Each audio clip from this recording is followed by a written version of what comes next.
Hello everyone, it's April 6, 2020, and amidst this pandemic, we're going to talk a little bit about healthy choices, particularly healthy wine choices today. And super excited to be creating this video and sharing about healthy wine choices.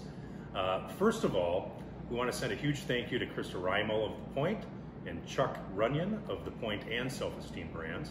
I'm David, self-proclaimed wine geek, founder of Swirl Wine Club, certified sommelier by the Quartermaster Sommeliers, and certified specialist of wine, amongst some other fun-loving credentials. Next to me, 6 feet apart of course, my good friend, Mr. Jesse Balsamo, Chief Executive Officer of True Vino Wine Imports. Basically today, we're just going to kind of scratch the surface in an attempt to demystify healthy wines. Here's really the deal though. Marketers love to tout words on packages and labels like sustainable, fresh, organic, cage-free. And those words and what they really mean when it comes down to actual food and wine is a lot bigger conversation than this one short video. So we're gonna have some follow-up videos and dive much deeper into like biodynamics and sulfites, etc. But today we're just gonna break down the basics of healthy wine choices in 10 minutes or less. So here's the big picture. It really all comes down to philosophy with healthy wine choices, and it's the intention and the thought impulse.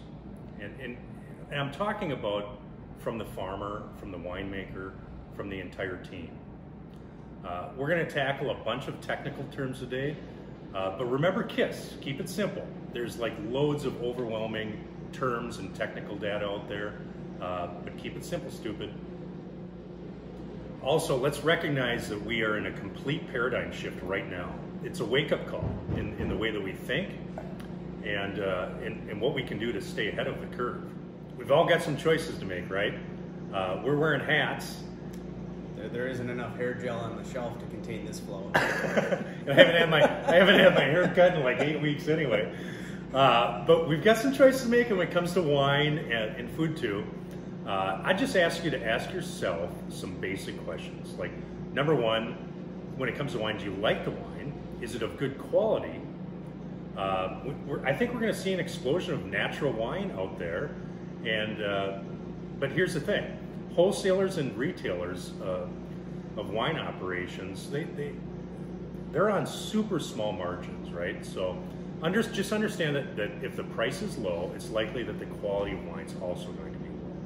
There's a lot of companies out there touting healthy wines, clean wines, but are they of good quality?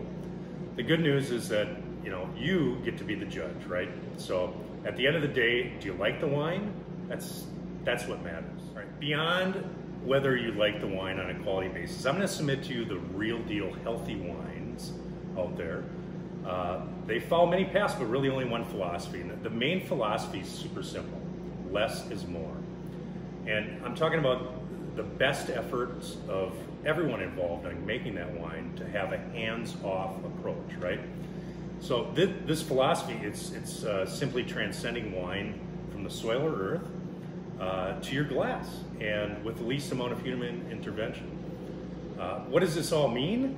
Well, it means that you should seek out wines from super clean areas and wineries that are aligned with this philosophy. And honestly, if you want to take a non-quantum but massive leap further, seek out very remote areas on our planet that are farming wine grapes that are completely unencumbered by poisons in industry. Yes, there still are areas like this. So here to really just scratch the surface, honestly, but talk about the marketing terms on labels that we see out there versus like the real practices beyond the hype. Is my good buddy and U.S. wine importer, Jesse Balsamo. Thank you, Dave. Yeah, so what we're going to dive into the marketing terms or certifications or classifications, if you will. We're going to talk about organic versus made from organic grapes, biodynamic. What does that mean?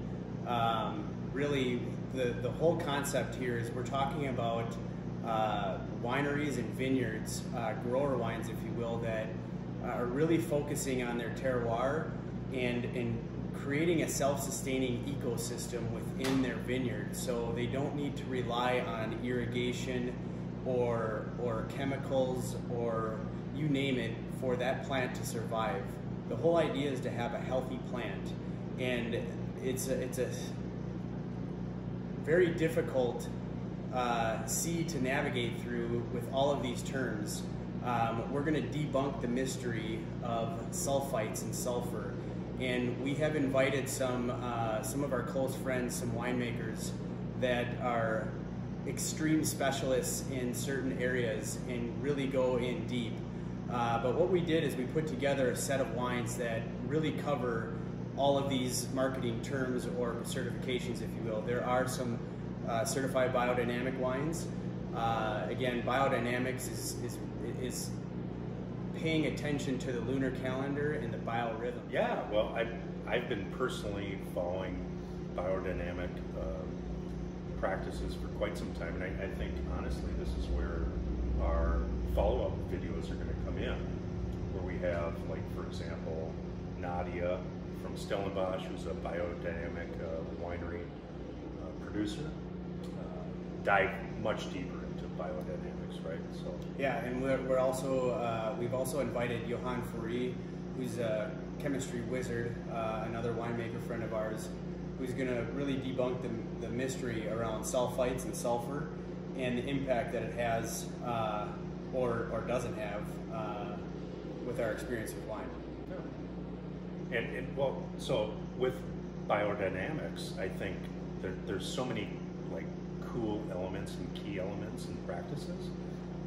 One thing that sort of separates biodynamics from standard winemaking is the use of preparations, you know, rather than pesticides and herbicides and fungicides and any sides for that matter, right?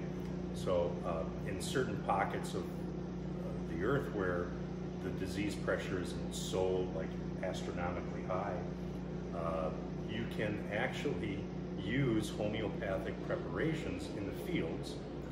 Okay, so to spray these preparations rather than using these toxic chemicals. Okay, and take it even a step further, and again, we're just kind of scratching the surface here, but water, when you think about it, is like this delivery system for these preparations in the field of biodynamic sprays.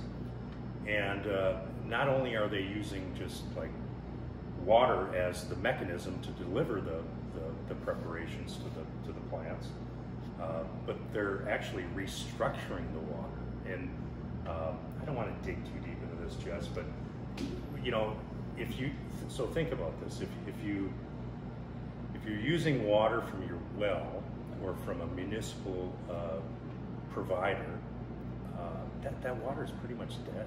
I mean, the life force is non-existent. So you want to use a water that is flowing, that's energetic, right?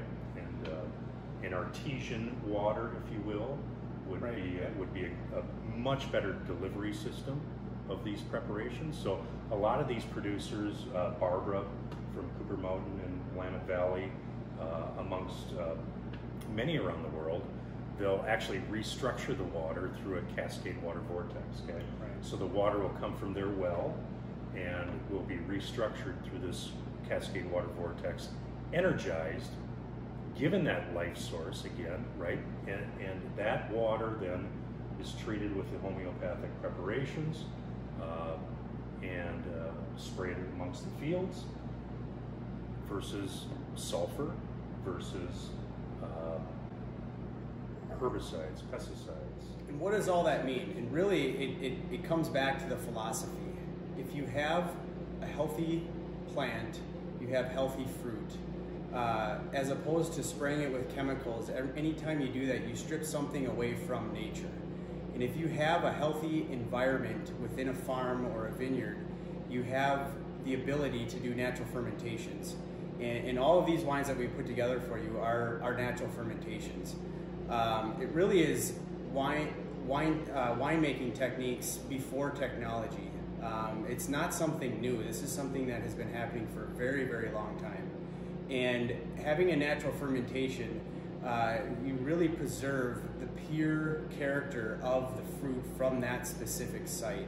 And really, that, I mean, isn't this what we're talking about, Dave? I mean, we can dive off the deep end on all these different topics, but at the end of the day, I want to drink good wine.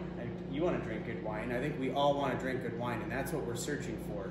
So we want to put stuff in our body that's good. Yes, yes, and we can accomplish both things, right? We can be healthy and enjoy exceptional wines. Some of the top wines of the world have always been natural fermentations.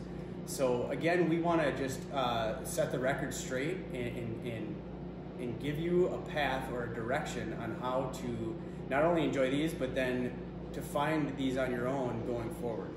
Well, and that's where two things, our wine kits come in, right? And also the follow-up videos that we're going to have that are going to be coming. But so so ask yourself these basic questions. Is it good for me and my body and the wines that we're consuming, or is it dangerous, right? Is it good for our earth and our water resources, or is it dangerous? Do I like it? Is it good? Right? Do I feel good? And this is probably one of the biggest things, Jesse, is us like paying attention to ourselves, right? And this is a moment of pause right now. So do I feel good? Like the next day, right? So listen to our body, and if you feel good the next day, great.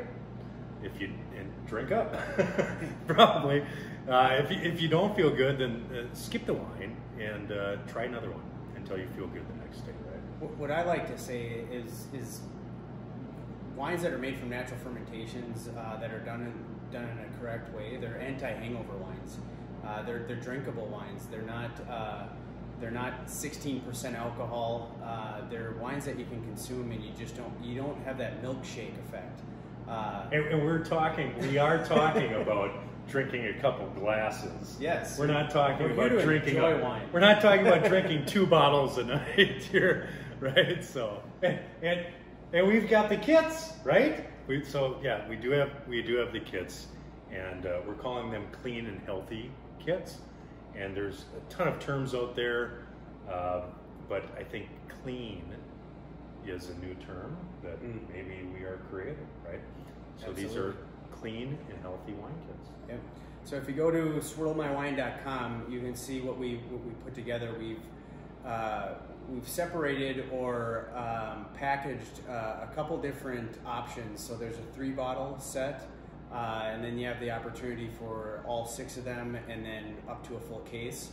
And again, there'll be endless information on each production, what all went into the vineyard, so the whole farming process, and then what went into the winemaking or in the winery for each one of these wines. And again, the whole goal is to really, you can go as deep into this as you want, or you can just fast forward. And Jesse, sorry to interrupt, but just to be clear, curbside pickup only for right now, but we do anticipate being able to ship through our UPS shipper agreement within Minnesota, and also Washington, D.C. and Florida for the time. Right. Yep. So stay tuned for more videos and more content, and excited for you guys to get your kit. I am too. And I think in summary, we're scratching the surface. We got more videos to come. History, of course, will be the judge on what we look like looking back 100 years.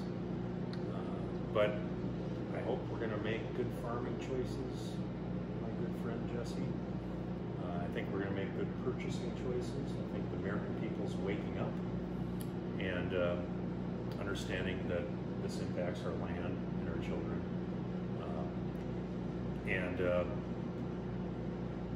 We scratch the surface here, but educate yourself, right? So it's super easy. Just go on Google biodynamic farming and some others.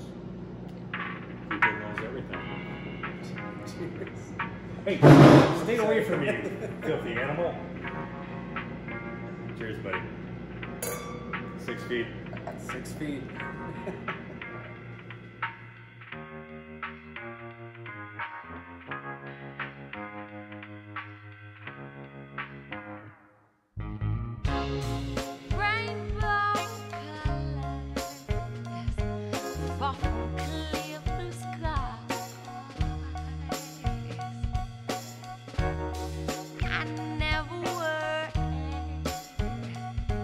When you bought